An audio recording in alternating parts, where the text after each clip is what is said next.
Yo, isang mapagpalang gabi sa ating lahat. Dito nga pala tayo sa Walwalan Overview. Dito lang yan sa Quezon Ave. Big shoutouts nga pala sa venue natin. Maraming salamat. Dito tayo masasaksihan ang tunggalian ng dalawang matatalas sa talastasan at kakaibang battle natin ngayon dahil meron tayong topic. I-represent nila ang inaraing at kalbaryo ng magkabilang panig ng dapat manaig, kalikasan o kaunlaran. Sa kanan, representing kalikasan, magingay para kay Smaglas. Pito, subalan na sumbang sakdan sa hindi matatawaran na dunong dinala ang mga tunog na nalaas sa lakat ang mga kalaban na pinapagulong. Pabalik ang mga kabusad sa bawat aking pagkilos. Parasadong sasakmal ang bawat. Sa kaliwa naman, representing kaunlaran, magingay para kay Basilio. Sa suporta mong binibigay, tanggalang kabako. Kahit di ako perfecto, kinumpleto mo ako. Sa ayaw at sa gusto mo, dapat malaman ng lahat na ikaw ang dahilan kung ba't ako nagsusulat. Yun, para sa mga hindi nakakalam, binigyan po natin sila ng topic nung last week pa para mapaghandaan, mapag-aralan ng mga sasabihin nila at didepensa. Hindi sila pwede pumili kung anong gusto nilang i-represent, kung kalikasan o kaunlaran, at swertehan na lang kung kanino pupunta ang kalikasan, swertehan na lang din kung kanino matatapat ang kaunlaran. Nabunot ni Smaglas ang para sa kalikasan at nabunot naman ni Basilio para sa kaunlaran. At kahit sobrang busy nila pareho, pinagbigyan nila ang isang grupo ng NGO para talakayin ang isang maselang bagay na to. At syempre para magawa na rin ang battle na to, kaya magiging tayo para sa kanilang dalawa. At nanalo si Smaglas sa toss coin at mas pinili niya mauna. Isa't kalahating minuto, unang banat para kay Smaglas. Walwalan, magingay! Alam nyo ba kung tutusin, masarap ang buhay natin kung maaliwalas ang paligid. Sariwa ang hangin nating hinihinga at malinis ang tubig. Maraming malililim na punot halaman sa kapaligiran. Mga bituing nagkikislapan sa kalangitan habang yung hunin ng mga ibon sa umaga parang nag-aawitan. Pwede kang humiga sa damuhan o magtampisaw ka sa sapa. Maligo ka sa batis, sa dagat o sa lawa. May prutas kang makukuha pag umakyat ka sa bundok. Pero lahat yon nawala na dahil sa tulad nyong mga bugok! Kayong mga kwari ang may kasalanan kung bakit may baha. Kasalanan nyo na nga, tas ngayon kayo pa naging matapang. Pinagtutungkab nyo yung mga kabundukan, tas gusto nyo sa amin wala lang. Para daw di masayang, pero di nang hinayang. Sa mga tunay na perwisyo, sakripisyong dulot ng kaunlaran, kayo lang din ang nakikinabang! Yung mga pagputol nyo sa puno, dati pang issue na hindi pa matapos. Kaya nga sa tuwing umuulan, wala na ring tigil ang agos. Pababa dire-diretso, papunta sa maraming bayan. Kaya siguradong bahana naman sa Montalban, San Mateo, Marikina, hanggang sa Kamaynilaan. Diba? Kaya lalong nagkaka-traffic eh. Hirap makausad, parang love life mukha ko. Eh paano? Sa tuwing may traffic lang nakakaranas ng forever, si Gago. Nagtataka pa ang pota. Eh matanda ka na, pangit ka pa, walang bola. Tuwing galing siyang congressional, papuntang Katipunan, lagi niyang naaalala yung ex niya, si Tandang Sora. Naalala niyo ba yung baha nung nakaraan? Yung tubig na galing sa taas ng Wawa Dam. Sobrang daming nabahaan, kaya yung mga tao kawawa lang. Piruin nyo, wala nang ulan, may baha pa din. At hanggang liig pa. Maya-maya lang, malingat ka, pukin ang ina hanggang bibig na. Kaya ang ulan, diretso agad sa pagbagsak kasi nga wala lang pumipigil sa tubig. Puro lupa pa yung dinadaanan, kaya natural na magiging putik. Eh paano? Lahat na lang gustong angkinin netong mga sakim. Putol lang kayo ng putol ng puno, di naman kayo nagtatanim. Yun, unang banat para kay Basilio, makinig oh. Yo! Walwalan, magingay! Hoy, chismosong pagong! Ano yung sinasabi mong konting ulan, baha na naman? Pag-asa na nga nagsabi kung ba't nagbaha nung nakaraan. Yung pangkalahating buwan na volume ng ulan, bumuhos lahat sa isang araw lang. Napakaraming tubig niyan. Hindi na kayang sipsipin ng puno't halaman. At kaya may baha na naman, kasi nga may ulan. Kung walang ulan, magbabaha ba? Ha? Gunggong, tungaw, Kahit malapit kami sa ilog, hindi nagbabaha doon. Pag tag-araw. Ikaw na rin na nagsabi. Yung malaking porsyento ng tubig baha sa taas ng Wawa nagmula. Ang tanong, may quarry ba sa taas ng Wawa? Wala! Walang quarry doon. Kasi protected area yon. Pero hindi yung binabalita ng mga bias na media. Dahil kung may quarry talaga sa taas ng Wawa, di sana, matagal na yan lumabas sa social media. Ngayon pa. Cellphone mo na lang ata, walang camera. Ito pa, tinungkab daw ang kabundukan. Malamang kasi nga quarrying. Pero kahit private property pa nila yan, kung walang permit ng kagawaran, hindi yan pwedeng galawin. Ang grasya, hindi kusang dumadating. Kailangan kumilos ka rin. Ultimo magsasaka natin. Nagbubungkal muna ng lupa bago makapagtanim. Ibig mo sabihin, pati magsasaka natin, naninira ng kalikasan. Humhang, kailangan nila yan para sa kanilang kabuhayan. Pasalamat ka sa mga yan, sila gumagawa ng paraan para magkakanin ka lang. Kundi sila nagbungkal ng lupa, kundi sila nagtanim ng punla, kung walang palay na makuha, makakain mo ba yung lupa? Yung bukbok, pwede pa. Inalalaman ka pang, masarap mabuhay kung sariwa ang hangin. Talaga ba? Malaman-laman ko, nagra-rugby ka pala. Kala ko pa naman, pang-sports na rugby. Pandikit lang pala. Polusyon din yon, tanga. At yung plastic na ginamit niya, kung saan lang tinatapon ng bugok. Yun pa naman yung klase ng basurang bumabara kasi hindi yun nabubulok. Hoy, tulok! Huwag mong ipatigil ang quarry. Kung meron dapat itigil, yung pagsinghot mo ng rugby. Hindi yan makakabuti sa'yo. Makukulta dyan ang maliit na utak mo. Hindi ka na naawa sa ilong mo. Magang magana, oh. Oo, sobrang laki na. Parang kalembang ng simbahan yung hulma, bawat isa. Mas malawak pa yata yan kaysa sa Mall of Asia. Alam ko na! Para mabawasan ang traffic sa kalsada, diyan natin lilipat yung EDSA. Walang iya ka, pahirap ka sa bayan. Hindi mo ba alam, maraming umaasa sa mga quarry na yan. Nagbibigay sila ng trabaho sa mamamayan, sa mga driver, sa pahinante, sa dispatcher, sa ahente, sa tagalinis, sa taga-tanim. Ngayon sabihin mo sa akin, sino ba talaga ang sakim? Kami mga tumutulong sa kapwa o kayong naninira ng kapwa para lang kumita. At kaya ayaw mo sa kaunlaran dahil mas tamad ka pa kay one time! Pangalawang banat para kay Smaglas, makinig ko.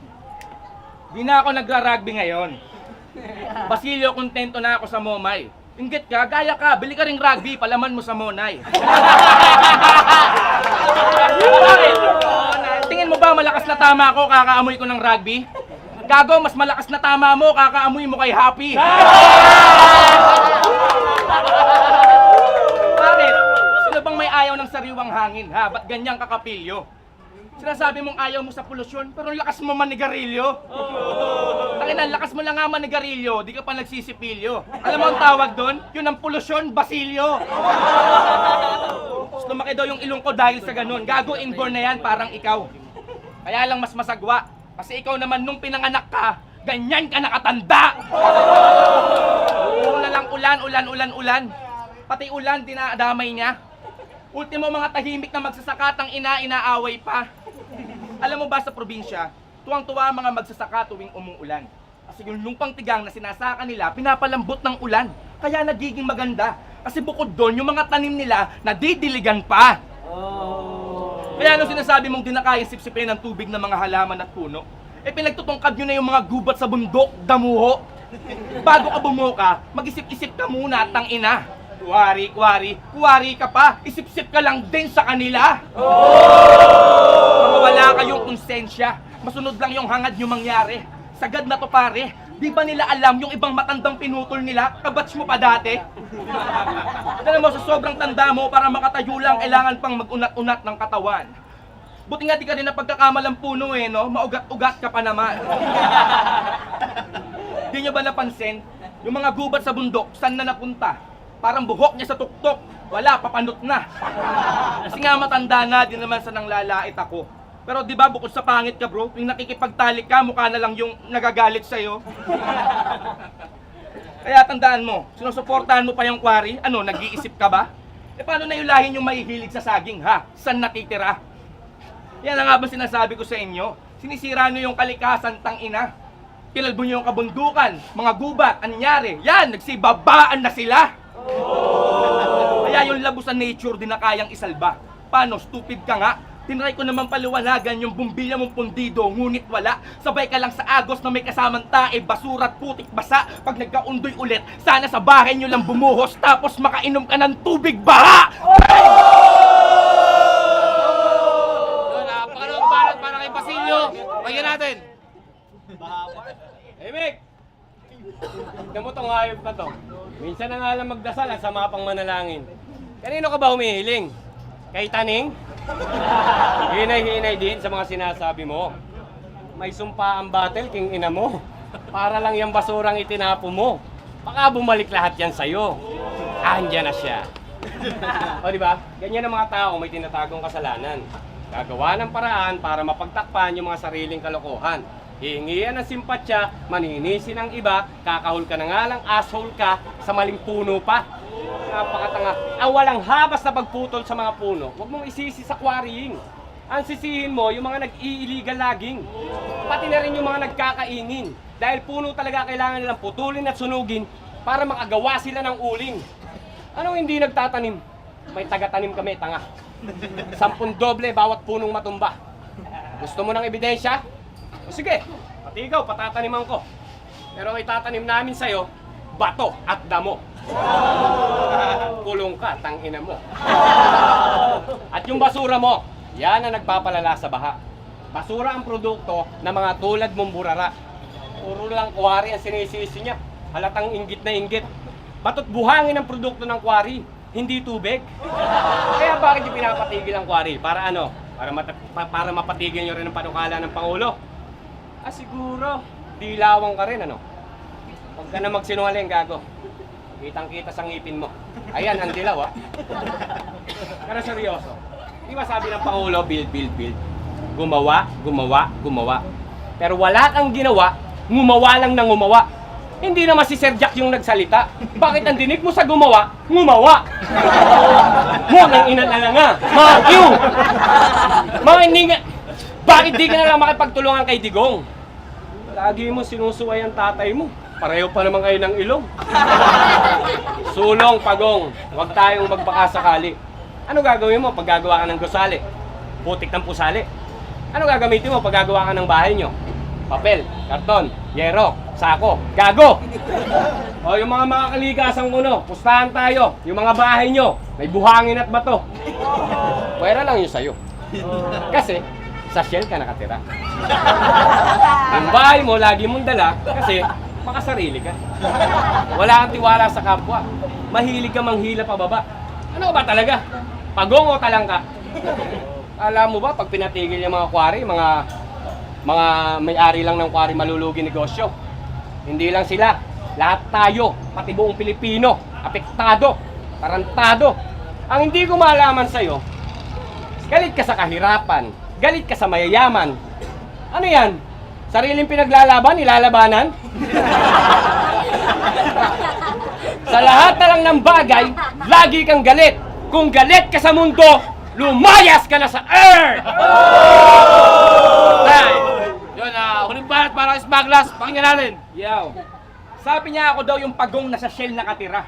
At least di tulad mong piling at mapansin. Kasi tandaan mong matalino man ang matching, naiisahan din. Piling pogi ang puta, mukha kang putapeting taong tabon.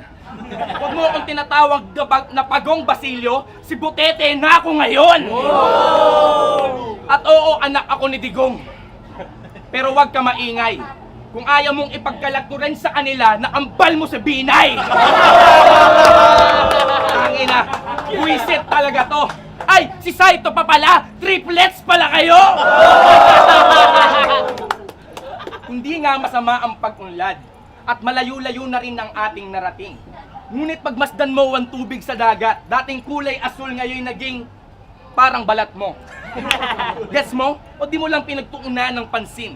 Alam kong di mo pa rin kuha as in na ang dapat sa mga tulad mong bulate, pare, binubudbura ng asin. Kayong mga gahaman, wala naman talaga kayong pake kahit bumahaman. Kasi yung mga bahay nyo, yari sa bato, parang pusher na yumaman. Paano naman kaming mahihirap na nakatira malapit sa estero? Mamamatay na lang kakareklamo? sa tuwing may mga ganyang sakuna, kami naman talaga yung unang apektado. Habang kayo safe na safe lang, pahiga-higa lang sa kama, panood-nood ng TV habang yung ibang tao wala ng pag-asa. Pero pag may medyang dumating, kanya-kanyang pabibo, mga gago, kala mo talaga bukal sa loob yung pagtulong nila sa mga tao. Pero inyo, mamimigay sila ng mga damit, kundi punit butas. Mamimigay sila ng mga dilata, wala pang pambukas. Nice try, Lolo Bas. Talagang nakaka-inspired. Yung pinamimigay nilang mga relief goods malapit nang ma-expired. Aktivista ka pa naman. Nasaan na yung prinsipyo mo? Bigla nang nawala. Sa bagay, inang kalikasan nga hindi niya labi. Si inang bayan pa kaya? Nakakahiya ka, Basilio. Pulang araw at vendetta ka pa naman. Alam mo taliwas sa prinsipyo at pinaglalaban natin yung prinsipyo mo na yan at sistema mo na yan. Kaya sige lang, Victor, magtanggol mo sila. Basta ako probinsyano, tangina, tandaan yung wala pang kontrang nanalo ni isa pag si Cardo nagbida! Huling banat para kay Basilio. Pakinggan natin. Alam mo, maiintindihan ako ni Pinuno at ni Cardo Dalisay. Dahil ang gusto nila sa tao, maagap, masikap, masipag sa buhay. Tinulungan ka na't lahat, galit ka pa. Pangit ka nang hayop ka, choosy ka pa. At sino ba nagsabing sa estero kayo tumira? Magsilayas kayo dyan kung ayaw niyong mamatay. Pwede naman kayo lumipat sa magandang bahay. Kung maunlad kayo sa buhay.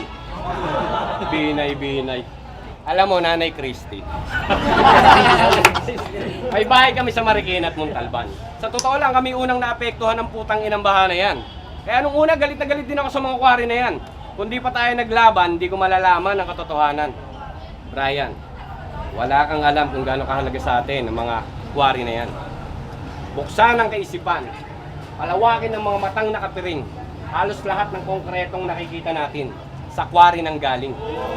Kaya tatanungin kita, Brian, tinabuong bayan, bakit kaya nating titigan yung maliliit na malila, pero di man lang natin matingnan yung malalaking kabutihan? Binatel mo lang ako, Brian. Di mo naman pinagtanggol ang kalikasan. Ilang beses ko nang nasagot yung baha na yan. Ngayon, sasagutin ko na naman. Ang hirap mong paliwanagan. Sa Caloocan, sa Bulacan, sa Malabon at Maynila. Wala namang quarry dyan. Ba't laging may baha? Huwag ka nga, puro ka lang dada. Kahit mawala ng quarry sa buong bansa, hindi mawawala ang baha. Ang baha andyan na yan, maski nung unang panahon pa. Nung panahon ni Noah's Ark, may quarry na ba? Wala pa. Pero may baha na. Paano ko nalaman? Ha? Kababata ako si Noah. Ano, masaya ka na? Galit ka sa pag-angat, di ba? Alam niyo ba kabaligtaran ng salitang angat? Tanga. Kasi ayaw mo sa pag-unlad. Hindi mawawala ang baha kung iaasa natin sa tamad. Pero kung ang bayan maunlad, magkakaroon tayo ng sapat na pondo. Makagawa tayo ng tunnel sa ilalim. Lahat ng tubig doon didiretso. Kakailanganin natin ng buhangin at bato para sa construction. Ngayon, mamili kayo. Ano gusto nyo? Reklamo o solusyon? Gunggong, mahal ko rin ang kalikasan. Pero sa ngayon, mas kailangan natin ng kaunlaran. Mas gugustuhin ko pang ilang ulit umahon sa pesting baha na yan kesa malunod ng tuluyan sa bansang lubog sa utang. Kalikasan laban sa kaunlaran. Kung tutusin, hindi yan dapat maglaban. Dahil ang tunay nating kalaban ay ang kahirapan. Kaya mas lamang ang kaunlaran. Walwalan, magingay! Yo, mag-ingay tayo para sa laban na yun.